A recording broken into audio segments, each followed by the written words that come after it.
Hey, welcome everybody to the Trialogues podcast. This is episode 7, the lucky number 7. This is the podcast of two Americans and a surly British guy whose accent enchants us all. My name is Rob Hahn. I am the managing director for 7DS Associates, and I'm a blogger who writes on Notorious Rob. And with us, as always, are the other two parts of the Trialogue. Matthew? Hello. Thank you for that wonderful, warm introduction, Rob. My name is Matthew Shadbolt. I am the Director of Interactive Product and Marketing at the Corcoran Group here in New York City. We are the largest residential brokerage in New York, and we also serve markets out in the Hamptons and down in Palm Beach in Florida. And I'm Gaylord DeWald, the President and Janitor of Thought Faucet. We are the largest creative strategic studio in Burlington, Vermont, and probably the universe. And even though we're just me, and my National Bike Challenge team is, in fact, this week beating my wife's National Bike Challenge team, and so I'm really excited about that. Woohoo! And since we are recording this on the day after Independence Day, Matthew, I had a whole different, intro planned, talking about getting out from under the thumb of the British Empire and, revolution and all that. But I figure you would rather go with the enchanting accent, bit. Yes, if you guys wish to, disassociate yourselves from our charming accents, that's completely fine with me. But, I have a small clip before we dive into the thing. So you know how the British accent is considered so cute and charming and sexy, here in the States? If we went over to London, for example, would all of a sudden would our American accents be considered like cute and charming and all of that, or does that not work? It's odd because whenever I go back, my friends back in London think I sound really American. They think I sound like John Wayne, and it's like a weird sort of cultural thing where over here. I sound British, but over there I sound American. So I'm sort of somewhere in the middle right now. But I think in general, American accents are not necessarily perceived to be cute and charming over there. But I think that certainly the people that I know think of Americans respect Americans' directness. And that's something that British people sort of struggle with. If you watch any kind of Hugh Grant movie, his umming and ahhing and in the words of David Cassidy, that's all very true. So,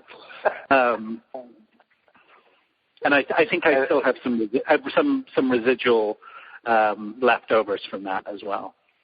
Right, and it's impossible to edit all the ums and ahs out, so we'll just have to leave them all in And we were going to, I think, continue the whole big data conversation, but our producer, who unfortunately is not with us, so if there's any technical issues with this particular podcast, you can blame it all on lack of direction, pretty much begged us to skip a week or two. It was a great conversation, but it's like, oh my God, it's descending deeply into nerdville, which, I guess there's some truth to that. So I thought, one of the other, there's so many interesting things going on right now, but one of the ones that I personally found kind of fascinating, and, I thought it'd be cool to bring you guys, get your thoughts on it, especially yours, Matthew, because you're not in this world. I don't know if you guys saw that whole conversation with Stefan Swanepoel, and so I did an interview with Stefan and Jeremy Conaway, and this whole thing that they're doing with the Pinnacle Project, or I think it's the Pinnacle Project or Pinnacle Group, which is essentially strategic advice and consulting for realtor associations. Right? Have you guys had a chance to look at any of that or see what that's all about? No, I didn't see it. For sure. Okay. Gaylord, have you taken a look at any of that? No, of course not. I didn't do my homework. What are you talking about? So this would be awesome because we're going to go right into this topic untainted by anything that's been seen. But here, so let me do it this way, right? Both of you guys are top-notch strategists, marketers, operations people. So let me actually do it this way. Let me actually lay out the problem as follows. the issue that the Pinnacle project is trying to solve is the relevance of the realtor association in the modern real estate industry. And I guess one of my thoughts about it was, if you're going to actually take on this project, and this whole project is, somewhat backed by NAR. It's not like an official NAR project run by the in-house teams or anything, but it's, sort of sanctioned and blessed, and they're being told, a lot of the local and state associations being told, this is a really good idea, right? So it suggests to me that folks think that there's a real problem with the relevance and value of associations in today's world. So here's the challenge. Let's do this almost as hypothetical. You guys are now being brought in to advise associations on how they can stay relevant and valuable in today's real estate world. And this will be fascinating because, Matthew, you don't actually have an association in your particular neck of the woods, at least not a realtor association, although I suppose REBNY is an association. Yeah, I mean, we have REBNY. We have REBNY, and we're not, it's not governed by NAR per se, but we have a local association. Absolutely, we have REBNY. Okay. So let's think of it in those terms. I mean, first of all, do you guys think that the local association, do they have to worry about relevance and value? Gaylor, let me start with you. What do you think? Oh, well, yeah. Well, it seems to me in the conversations that I have with people in the real estate industry, kind of at all levels of the game, that question exists all over the place, right? Like, what's the association do for me, and what's the value, and people are always talking about that in relationship to the the dues, and they're like, oh, well, I paid the dues primarily for the MLS or whatever. If I talk to an agent, a lot of the agents that I talk to, they kind of consider the value of it. But on other levels, like I remember hearing you, Rob, several years ago, talking about the value in NAR being in a political body sense or a political organization sense. I think you gave a small talk in a side room in New York a number of years back, and I was like, oh yeah, that makes sense. But then at the same time, whenever, like I remember last year or the year before at mid-year, there was like a huge outcry because they were going to raise the, people were going to have to pay $40 or something like that for the political action group. So it seemed to me that at that time I was like, well, okay, that's not a perceived value of the association. I mean, it's hard, to say, is there one is other than to supply people who currently work in associations with gainful employment, which I think is a worthwhile thing to do. But other than that, what are they doing that makes it valuable? And I think a couple of years back, Ardell explained it to me that the whole MLS thing started out as a way for people to just do agreements with one another. So that they could, manage all these different transactions in different neighborhoods and stuff like that. And I wonder whether does that core function still have any value? Because I don't ever hear anybody talking about that when they talk about value of the associations and stuff. And then you hear all the raise the bar stuff and the education stuff. And I don't have as much relationship with associations as you do, Rob, but when I'm talking to people, it seems like nobody really knows what the goal is. And what's interesting too is at that future scenario planning event at mid-year this year, when people were talking about who's the customer of the NAR, who's the customer of the associations, nobody had a clear answer to that question either. There wasn't one. I mean, I was in a room full of all the people who are supposedly the leadership of that organization, or the up-and-comers, or the bright thinkers and stuff like that, and there wasn't a single answer, which, doesn't mean, that that's the end of the world or anything, but that there wasn't a consensus on who's the customer of the organization. That, given that, then what, trying to figure out relevance before you have an answer to that question is kind of an impossible task. I don't know. I think I've tap danced around that question pretty good, huh? Yeah. I'm going to nail you down a little bit in this short, but Matthew, I mean, the thing about from a revenue standpoint, so it doesn't have to be about NAR or Realtor Association. I mean, I think the idea is, generally speaking, associations. Are they still relevant? Are they still valuable? Well, I think as I listen to Gaylor talk, I think one of the things that I see sort of across the board is that this relevance conversation isn't really just limited to associations. It's really a lot more wide-reaching than that. You see real estate professionals across the board at all levels talking about either redefining their relevance or how do we remain relevant to the customer. Marketing departments doing it. A lot of, like Gaylor says, branding conversations and raise the bar type things coming out of it. And it's, the associations are not operating in isolation as it relates to the relevance conversation, I think. Certainly, the relationship between brokerages and agents suffers for good or bad, from the same conversation, I think. But I think one of the things that's coming out of, this sort of raising of, are we still relevant, is that growing sense of disintermediation, not only from the customer, but also from internally from their own clients. I mean, brokerages and agents are the clients of local associations. And, if that relevance is even slightly in question, then I think that, the value proposition of what you offer, local brokerages or local agents, is obviously not as strong as you need it to be, I think, or perhaps, where it should be. And, Gaylor, and I've heard you talk about this, Rob, as well, it comes down to sort of practical stuff, like you said, like education and things that you can do for people. But the fact that people are even questioning the relevancy seems to be a matter for serious concern as it relates to the value proposition of the organizations, I think.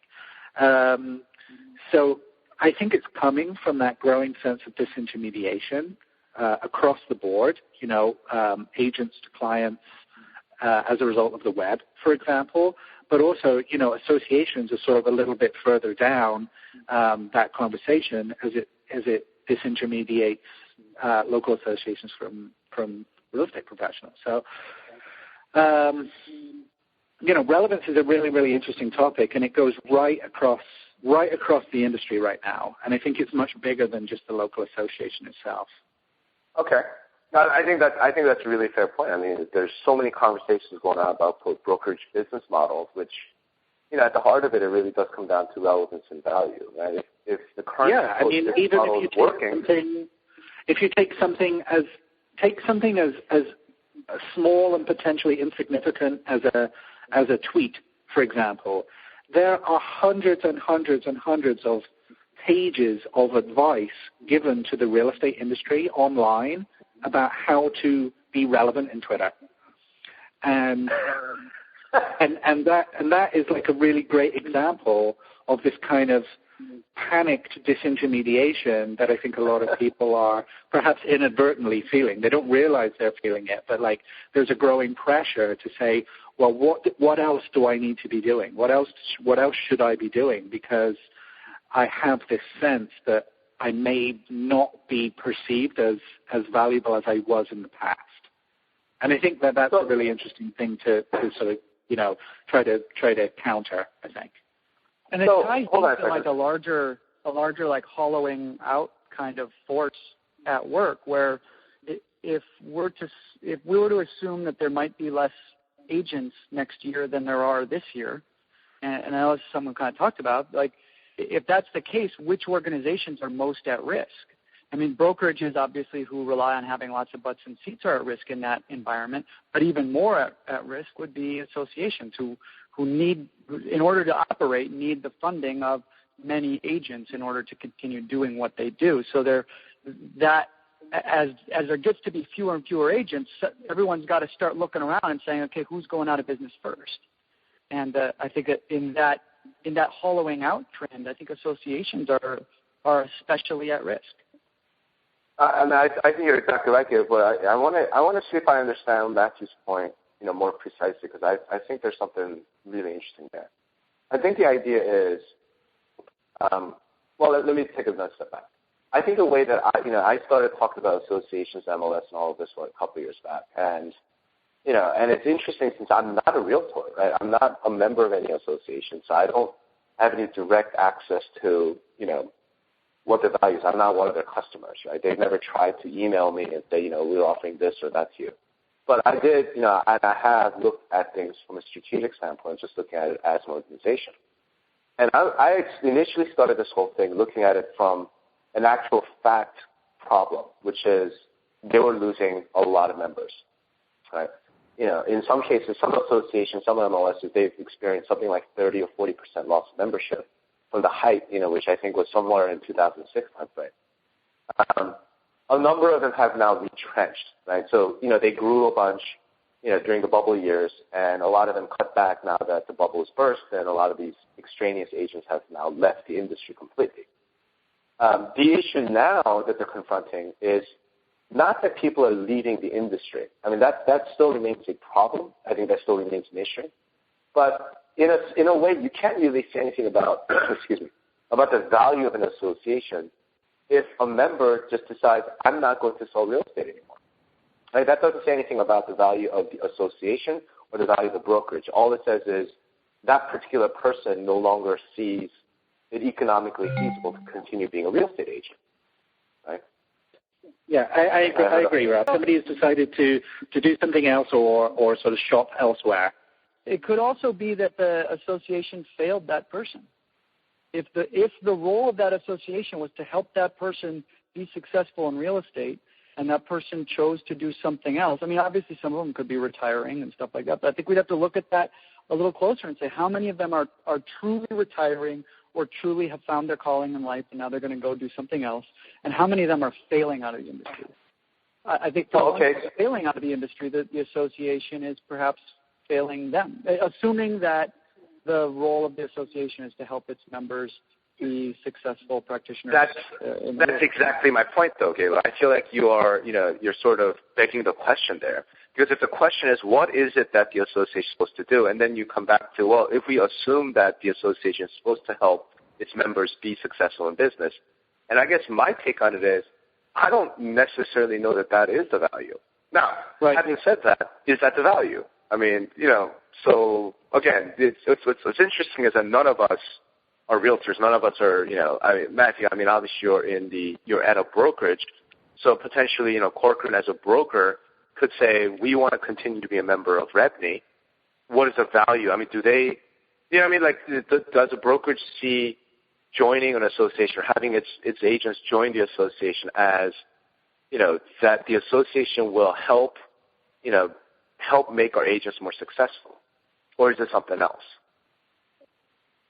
Well, I can't talk for Corcoran's perspective on REBNY, of course, but I think that in general, from the conversations that I understand about, how local associations work, from the conversations that I have with my peers, is that there is an expectation that assistance and advice and training and all these other value-add things are going to be given, in addition to things like, access to the MLS and support from a technical perspective. I think there's somewhat of an expectation that those things are gonna be in place, right? Okay. But there's simply value add on top of MLS access. Do you think? I mean, because I think there's an expectation that it would be. Yeah. I mean, that's true of joining any association. Is what ultimately am I getting? Right. Right. And if you struggle to even understand really what you're getting by being a member of that association, that's a real problem for the association. Mm-hmm.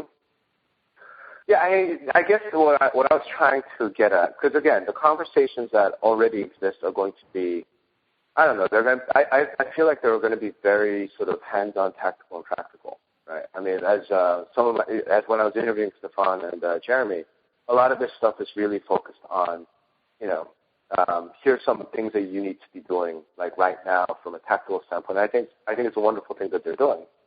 Like starting to do Twitter or something? What's that? Like what kind of stuff? Or is it going to be like another here's how to use Twitter for? Yeah, unfortunately, we're going to come back to that topic in a second too. But I feel like some of their stuff, I think it's better than a sharp poke in the eye. But, I almost feel like there's two different things going on. In other words, I think what they're looking at is, here's the problem. The problem is you're losing members. You're losing members who are not leaving the industry. So it's before we even get into the whole value discussion, the overall philosophy of the association, whatnot, the simple practical issue is you used to have, let's say, 5,000 members. Now you're down to 4,000. But the other 1,000 who left, they're still real estate agents. They're still selling real estate. They just chose not to join the association, chose not to pay your dues. And then the issue becomes, well, what happened there, right? And I think they're trying to figure out how to help solve that. And a lot of the advice, I think a lot of the coursework, quote unquote, that they're doing through the Pinnacle project, it tends to be very tactical. And, as we have discussed, Gaylord, there's nothing wrong with tactical, right? Mm-hmm. But I feel like one of the things that we do well, the three of us do pretty well, is getting beyond just that and looking at some of the core, sort of strategic concepts, right? So as I'm kind of translating this, as I'm hearing what you guys are saying, it's almost as if there's been a sea change. There's been a massive shift, and no one really knew about it, right? No one really saw it coming. Think about some of the themes that you're sounding, Gaylord. Like, based on all the people you're talking to, what you're hearing essentially is the association has to be a value add on top of MLS access, right? Matthew, what you're saying is, if I understand you correctly, that because of changes in technology, changes in the economy, there's just a massive disintermediation wave going on. And there's just a massive challenge of relevance and value, even at the most atomic level. And by atomic, I mean the individual agent sitting with the individual client. There's a whole lot of relevance value issues going on there. And all of it then radiates out from that, right? All of these issues radiate out from the... That's exactly what I'm saying, Rob. I mean, there's a level, given what's happened to the industry in terms of its technological disintermediation, not only from the customer, but also sort of as it's cannibalized itself in terms of, just how information spreads and the speed at which it moves throughout the industry, just either agent to agent or brokerage to brokerage or association to brokerage. Mm-hmm. Because of that, there's been pressure to sort of maintain the status quo that I think has been a struggle for a lot of people. And then there's also a preoccupation with adapting to the changes that are causing external forces on the industry. So I mean, like syndication's like a really good one that is a good example of that. But there's pressure to sort of adapt to the changes and understand the changes that actually have become a barrier to looking at how to remain competitive in the future.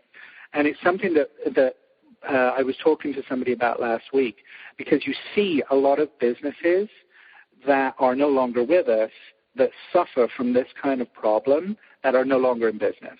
So it's people like Blockbuster or Borders or BlackBerry, to quote three examples that begin with the letter B.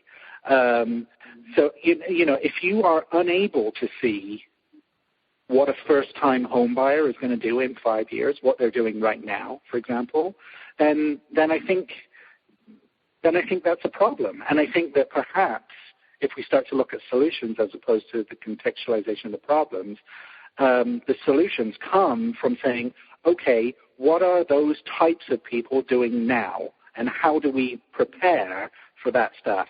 I read a really, really interesting article this morning about it was to do with economic radicalism and declaring your radicalism, because a lot of people at the moment, certainly in economic terms, are talking about recovery, right?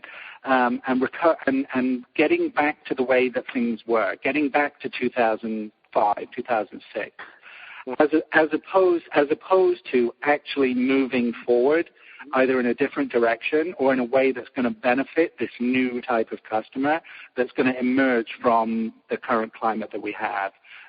As opposed to thinking about getting back to something, you have to think, okay, well, what does 2016 look like as opposed to 2006? And I think that that's a really difficult thing for a lot of brokerages and local associations to wrap their heads around, given the climate of being overwhelmed by the current level of change. Does that make sense to you guys? I think it makes sense. Absolutely. Like I said, we're not going to talk about big data, but it's certainly that would be one of the things that then anybody forward-looking has to at least think about. But let me take that back one step because I think we're onto something here. I like the idea that that these challenges to relevance, challenges to value, are radiating out from the core atomic level, right? That because of technological shift, there is a challenge right now to the individual agent working with an individual client and what the relevance of that agent and the value of that agent is to that customer, whether it's a buyer or seller. And because of that change, and we haven't really gotten our head wrapped around it, it's going to radiate out, right? And I would think I'm almost imagining like circles, like concentric circles, that the people who are closest to that ground zero will be less impacted in the short term, meaning like the agent and the customer, they're going to be the last really to feel the effect of this disintermediation, right? The next level up from that might be the brokerage, right? Because they're the next closest entity to that core transaction. And then the next level beyond that might be, a franchise. Next level beyond that, you could almost see it radiating outward. It almost feels like what you guys are both saying is the realtor association or the real estate association is at the very outside of that. They may have some value, they may still have some relevance, but they're so far removed from that core atomic transaction that they're the ones who are really suffering right now. Is that sort of what you guys are getting at? It's sort of that, yeah. You offer the solution through the anecdote, I think, Rob, is that one of the solutions is to close the gap between the association and the center of the circle, to close the gap between the association and the realtor. I think, to make them less removed from the, impactful, meaningful thing for the end customer. I think you offer the solution and as part of your example there. Because at the moment, it seems like they're very far apart. And, I think they're very far apart. I guess from my perspective, the issue is I feel like, in my practice, I could certainly make recommendations, but they're so radical, they're so out there.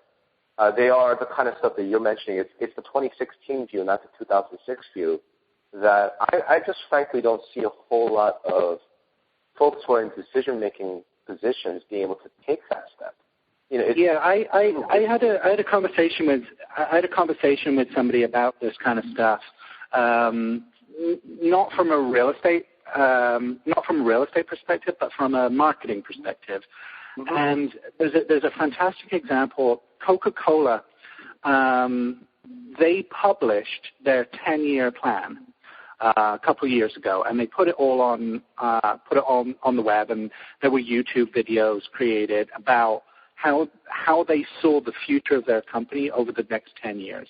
And they talked about social and mobile and all the kind of things that we get excited about now, but they talked about, how the customer is going to change and how they were going to position themselves to be able to adapt and be nimble enough to react to things that they couldn't see right now, and how they would position themselves to say, well, if this happens, we can do this, or if this type of customer emerges, then we can fill that gap with this.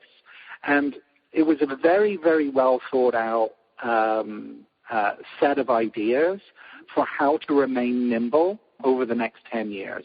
And it was nothing to do with Facebook and Twitter and social and mobile. It made reference to platforms and stuff, but what it was actually talking about was how to adapt the business to a changing customer.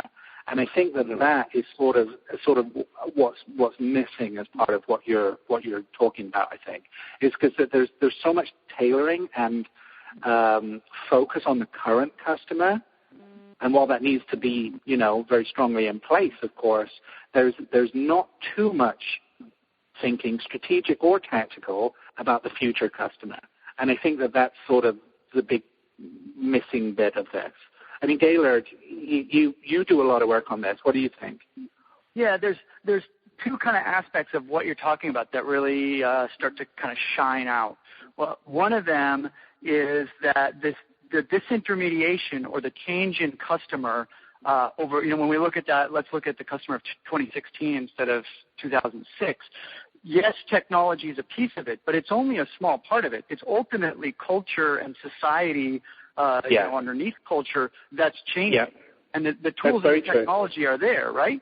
And so there's the challenge is one of where we have a lot of technical advice being delivered to people about how to use technology when the technology use is happening as a result of culture change, as a result of changes in the underlying thought processes of society.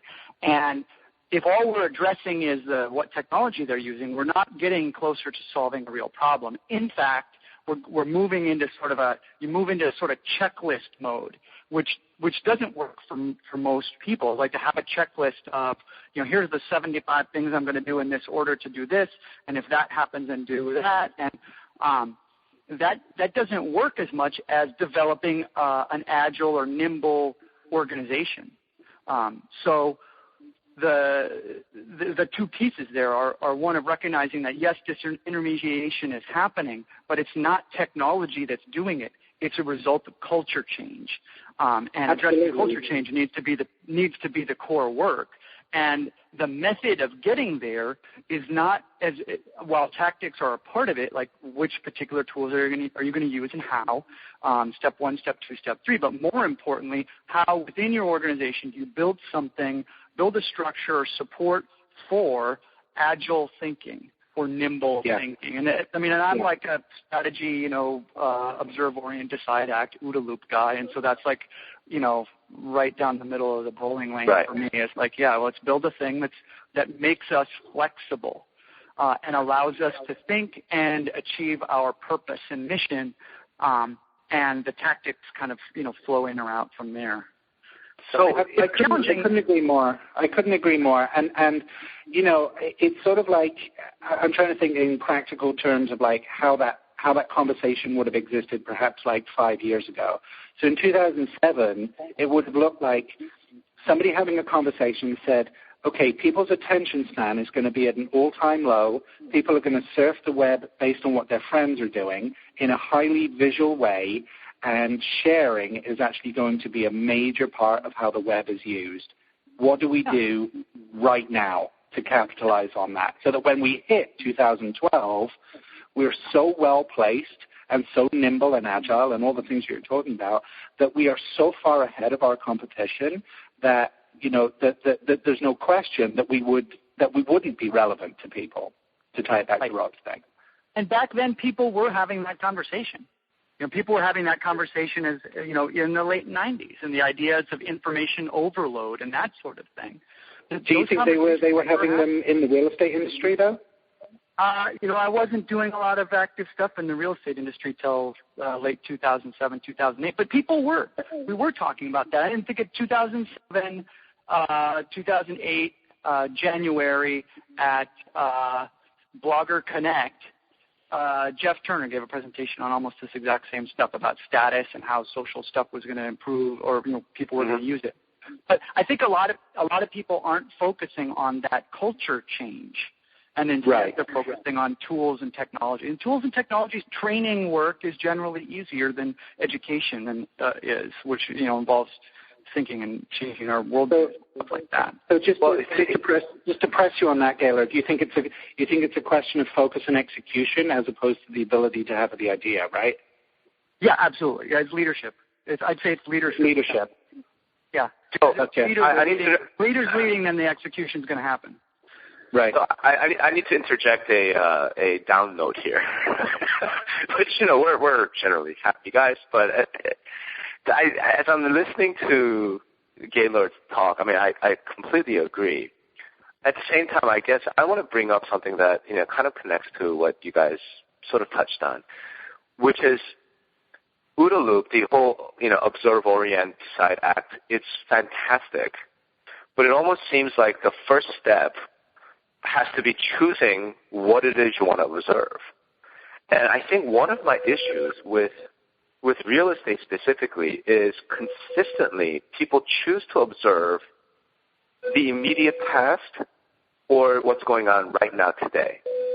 And the result of it, from my standpoint, is a lot of times the orientation and therefore the decision and the action which follows, right? It's all a little bit too late. Let me give you an example of what I'm talking about, right? So one of the things that the Pinnacle project, so to bring it all the way back, one of the things that they are going to work with associations and educate and train the leadership of the existing associations to do better is leverage social media for the association's purposes. Now, I'm hearing this, I'm looking at this going, okay, that sounds interesting, but isn't it also true that this right now, like what the three of us have seen right now, is a real shift in social media. It's a real shift in how this whole brand new, spanking, shiny thing from 3-4 years ago is starting to feel really played out, like right now. Or, we're kind of on the bleeding edge of it.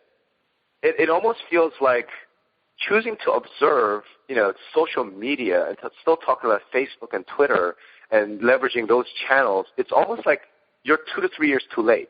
Right? If you had done this 3 years ago, yes, there's a lot of value there. But the pace of change is so fast that if you're talking about social media in 2012, it's almost like you've missed the boat. Am I totally pessimistic about that? I suspect that, and I don't know because I haven't seen what they're going to do, but when they say leverage social media, I suspect there's not a significant amount of listening involved in that there isn't a significant amount of observation involved in that, and that instead, if it follows the pattern of most social media related marketing and consulting information that's available in all industries, not just real estate, it probably has a lot more similarities to broadcast advertising than it does to any kind of listening or observation techniques.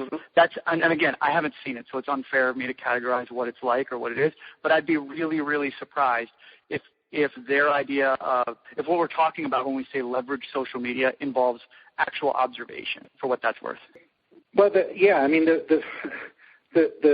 bad word in your question is the word leverage, isn't it? I mean, it's sort of like, trying to leverage the relationship you have with the person that makes your avocado sandwich every Tuesday when you go in there, just to return to our previous conversation. But it's Gaylor's absolutely right. A lot of it is geared towards either inflated status and making you chemically feel better, as we see a lot of neurological research that's emerging about how people actually interact with social platforms. But I think when I try to think about your question, it's not that social is played out, but it might be that a lot of the advice about social is played out. And I don't know if we are sort of jaded because we're very close to that. But the idea of starting social now I think you could very easily make the case that you're too late. I think you could easily make that case. Right. But, Facebook is not really getting smaller or losing membership. In fact, it's only continuing to accelerate year on year. As they continue to sort of eat the web, if you like, with their like button, they're talking about a want button this week. So they're starting to bring in things like commerce as potential content plays within Facebook, which I think is really, really interesting. But as the web becomes more social, it's sort of going to be how the web works. There isn't really going to be a social. It's just going to be the web, I think. Any more than there's going to be desktop versus mobile. It's just going to be how you interact with this thing that you and your friends and your clients use all the time. And I think what's probably eroding is the differentiation between all these things. And go ahead. Matthew, I agree with that, but I guess this is what I'm sort of, again, this is kind of what I'm really sort of focusing on, because I feel it myself, and I'm wondering if you guys are feeling it too, which is things have changed, man. I mean, I'm not saying that Facebook is going away. I'm not saying Twitter is going to, become completely irrelevant tomorrow. That is not what I'm saying. What I'm saying is it's kind of back to that whole idea of society and culture. The way things felt the way things were on, say, Twitter or on Facebook 3 years ago, right, when it was still really new, and I feel like there was more interaction. And whereas now it feels like I'm not saying it's played, I don't know how to phrase it. I'm not saying it's played out like Facebook will no longer exist or people aren't going to use it. It's almost as if the usage of Facebook, the usage of Twitter, usage of these things has really changed, right? Such that I'm saying if what you're focusing on today, as a brokerage, an association, agent, whatever, because, this is no longer about just associations, it's just about, people in this industry trying to figure out how to cope with change. If you're focusing on that today, I'm almost saying you're coming in at the tail end of a real significant transformation where all the things that were fresh and exciting, all this lively conversation, interaction that was happening 3 years ago is no longer happening. So I guess my first question is, am I the only person that feels that way about, not that social media has disappeared or social networks no longer exist, but that the way that we all interact has changed and it's different in some real fundamental way. Am I the only one who feels that way? No, I'm not sure I completely agree there, Rob, because I think that, perhaps I have a little bit more faith in people because I think that folks will always find ways to have lively, interesting conversations. Whether they have them on Facebook or Twitter is ultimately irrelevant. I think people move from place to place to have these same conversations. So that I don't think that the conversations aren't happening. But one of the things that I think is fueling perhaps why you feel the way that you do is because those individual platforms are so vast and move at such speed and are so huge now. I mean, you've got Facebook closing in on 1 billion users that, the quality of conversation that you're going to have with a massive group of people all using the product simultaneously is obviously going to be lower as the group expands. So, I think the smaller, more nimble the platform, the easier it is to have those perhaps more meaningful conversations. But as more people, the platform is actually sort of a victim of its own popularity when it comes to specifically what you're talking about, I think, which is, interesting things to look at throughout the day. And I think if you look at some of the smaller platforms, perhaps like a Pinterest or an Instagram, and compare it to something like a Twitter or Facebook, I think a lot of people do feel like a Pinterest and an Instagram are more interesting right now. And people are sort of gravitating towards those things because there is a little bit, less of a user base there, and the content is visual. And, you don't have a lot of the sort of status update BS that people struggle with. So, I think it ultimately comes down to the size of the group. And to tie it back to what you're saying about the agents and the associations, one of the real strengths of social, regardless of platform, is one-to-one interaction. To totally counter Gaylord's point about broadcast media, the more you can do one-to-one stuff, then the technology and the platform actually becomes irrelevant. It just facilitates more one-to-one type conversations. And that's what I see. So I think that those people are naturally going to gravitate towards smaller groups anyway, but I don't think that particular perspective is encouraged or promoted by the platforms themselves.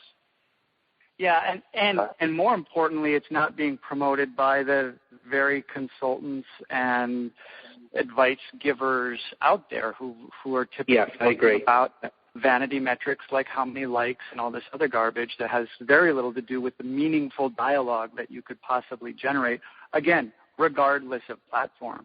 I'd go further maybe or slightly different tack than Matthew in saying that I'm not so sure that it has to do with the size of the platform. Like when I'm investigating platforms to say, okay, is this what's happening on this? Is it interesting or not interesting? And it's not so much the size, though that's, I think, a great, like a gut check. But there's also like what's the amount of honestly creative activity that's happening there? Like in the early days of Facebook, or the middle days of Facebook, I guess, when you had there's the API and people are making these little apps that run inside of Facebook, and that's all kind of interesting. And then we notice over the last 2 or 3 years, the app making stuff there's less.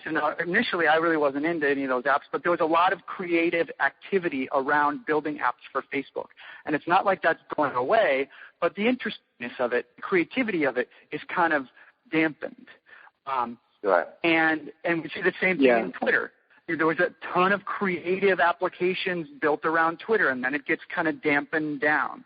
And so in this case, I'm talking as much about developer activity around an ecosystem as I am the actual content that's flowing through it, the social content that's flowing through it.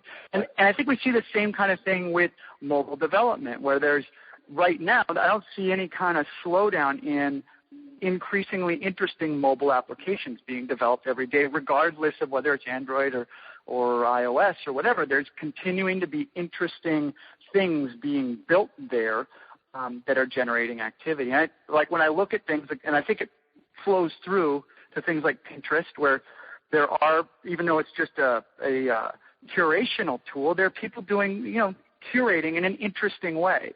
Or Instagram, people are taking photographs in an interesting way. I mean, as a guy who actually shoots film, it irritates me to see a Holga filter, but whatever. Like, people are doing something creative. It's focused on that.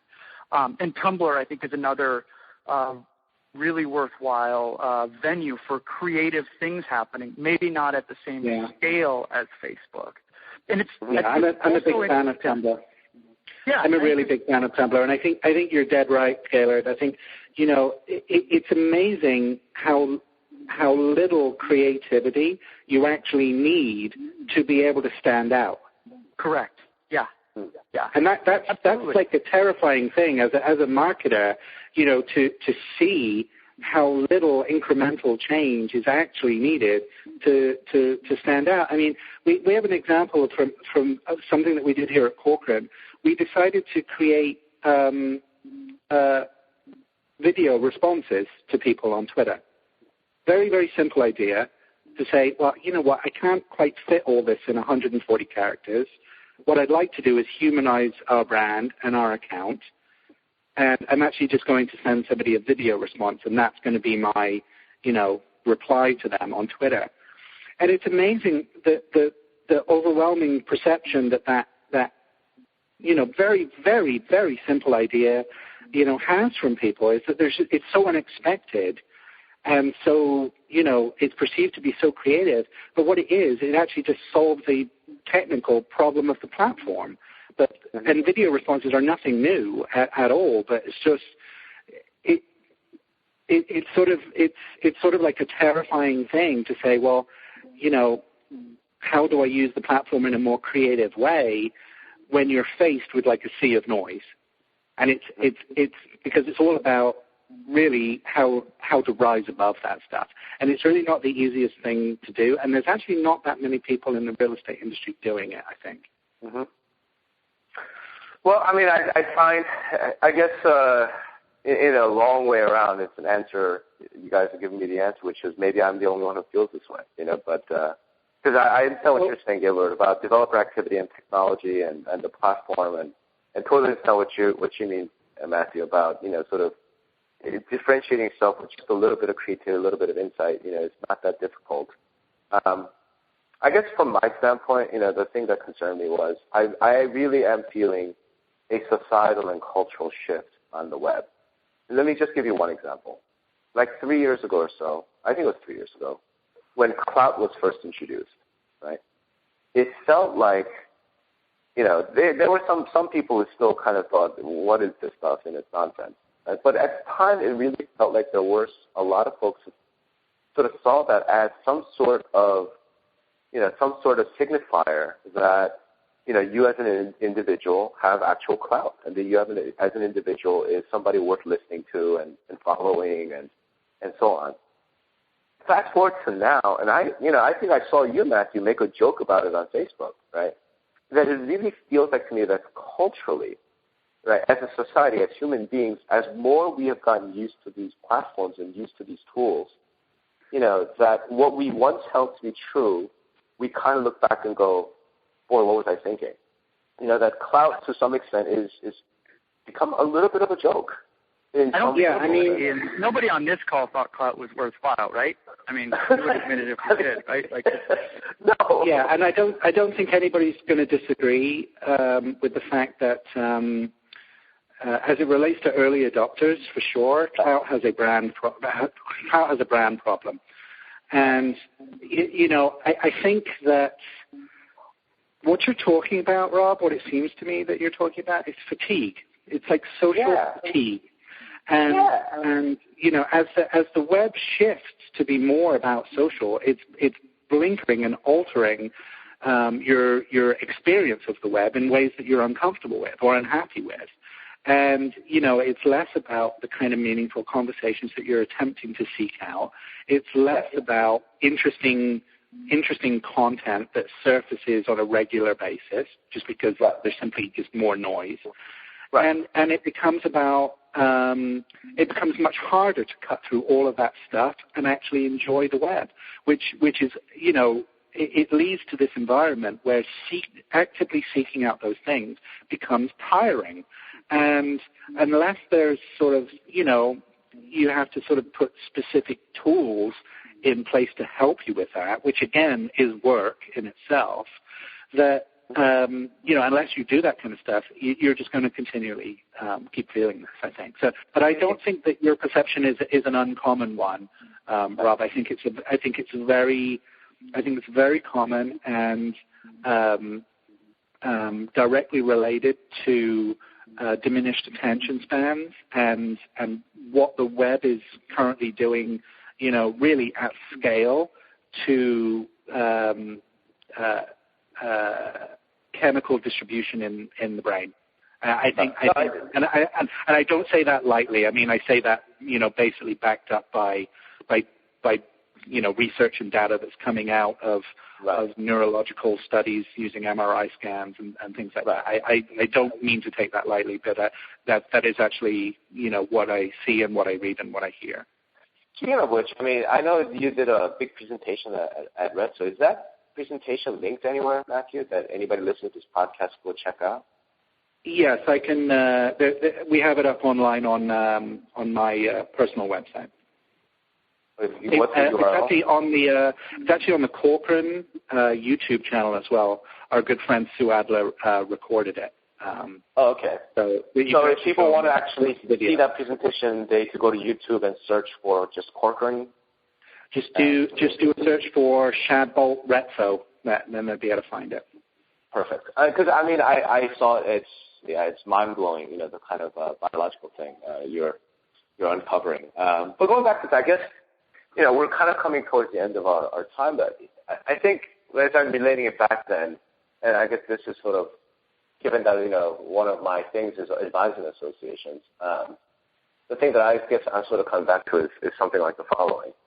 If your strategy, if your tactics at this point in 2012 have to do with, quote, leveraging social media, whatever that might mean, at the same time where in 2012, a lot of the folks who are involved in social media are starting to feel fatigued, and it's sort of evolved past that.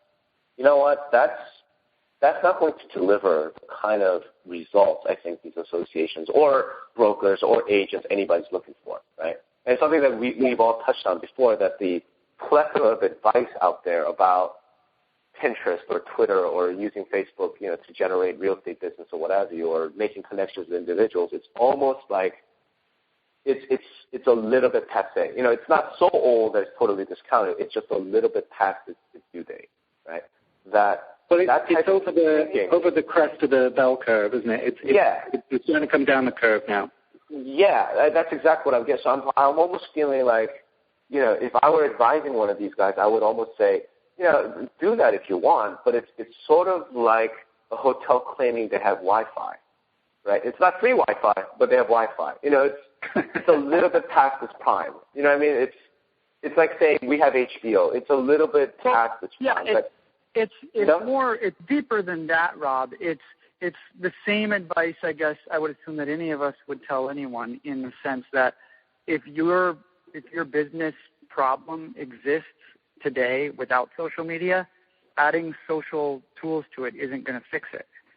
Like the problem with the association is that it's not on Facebook or Pinterest. I suspect that that's not their biggest problem. Right. So that's, and I think if they were to, and I think this is my take on it. I think if those guys were to get in a room and really think about the core issues, right? Because yes, you have technology shift, yes, you have social and cultural changes, but one of my fundamental beliefs is that human beings do not change that much, over hundreds and thousands of years. I think if they really sat down and thought about the problem, from an actual, just let's boil it down to what is the problem, and if it's disintermediation at the core, agent and consumer level, and then it's radiating out, then they can sort of address and tackle the problem, and then they can figure out tactically from a tool standpoint or systems or communications approach or what have you, and start really thinking about where is the puck going, right? Where, if social media is where things are now, but it's kind of on the downslope, where's it heading next? Right? Because you want to be where it heads next. You want to have the tactics, you want to have the methods that are going to be perceived as being really innovative. And as Matthew pointed out, it doesn't take that much, right? It's just, having that little bit of creativity, it's having that little bit of, let's do this a little bit differently to address the core issue that we have. I guess that's sort of what I'm looking at, or what I'm hoping that, because let's face it, Stefan, Jeremy, these guys are really smart guys. They've been around for a very long time. Hopefully they'll spot this, and in their working with these associations would be able to guide them and advise them in that way. I certainly hope so, because, it would be a bad thing. I don't know if it's necessarily a positive or a negative. I don't know that it's necessarily positive to see, like, all of the associations, just disappear, right? Because we don't know what replaces them. As you're talking there, Rob, I keep being reminded of that Wayne Gretzky quote, I skate where the puck is going to be, not where it is right now. That's exactly my point. And, no one, I think very few people in real estate right now are really seriously thinking about where the puck is going to be. Yeah, I think you're right. Yeah, agreed. And not real estate, but definitely in real estate. In general, in society, it's really hard to do. And look, and not that the three of us are somehow, geniuses, and we know exactly what the puck's going to be. I wouldn't claim that. Except for me, I'm a genius, and I know exactly. That's true. Gaylord is a genius, and he may know exactly what the puck is going to be. I wouldn't make that claim. I would limit my claim to I'm thinking all the time about where the puck might be, right? And I feel like at least that's got to stand for something, right? That I'm not satisfied with the puck is today. Rob, you're aware of the puck, that in itself, differentiates you from many Well, people. thank you. And so are you, Matthew. And the mutual backslapping society will continue as much as possible. I think a lot of to finish off on the analogy, a lot of people are not thinking about it this way. They're either skating to the puck, or they're having an argument about what just happened with the puck, or debating the size of the puck, or who made the puck, or all this kind of stuff, instead of trying to score a goal. And I think that's a big problem. I really do. Well, it's something that, hopefully, we can have some impact on with all these. So, listen, in the few minutes remaining, now that we have all three of us here, I'd like to, once again, I think all of our predictions to date have proven completely wrong. But where do we think the puck will be next week in terms of topics of discussion in our beloved industry? Gaylord, where do you think the puck will be? I think it's going to be about how GoPro is going to add a Wi-Fi tool to the GoPro camera, and thereby beat Google Glass to market. Interesting. Okay. Matthew. I was actually reading about that this morning as well. I think Gaylord's absolutely right that the competitive nature between Google and some of the other providers, such as Microsoft in particular. I mean, it's just heating up, and I think it would be an interesting thing for us to perhaps discuss next week is the arms race that's going on really between Facebook, Apple, and Google, and how that impacts the real estate industry. I think that would be a really interesting setup. You're right. You know what? Let's book it, because that's a timeless topic, and we've kind of touched on it that the big whales are battling out right now for this. Yeah, but as they battle, how does it impact decision making at the brokerage and at the agent level in terms of how you work and how you create these experiences that we've been talking about today? Absolutely. I think my take, again, guaranteed to be wrong. Maybe next week people will be talking about big data, because I noticed that Inman is starting to make some noise about big data at Connect, and obviously our podcast will have aired by next week. So who knows? Maybe real estate will be full of talk about big data and what it means for the industry. It's as good a guess as any. So, gentlemen, I think we're pretty much knocking on over an hour here. Pleasure as always. Hope you guys have a wonderful day after 4th and celebrate America's independence from the evil British Empire. Matthew, you may sing, God Save the Queen, I suppose. In his cute the honor of accent. You guys are too funny. All right, guys. Great time as always. Right. Take it easy. Bye-bye. Care.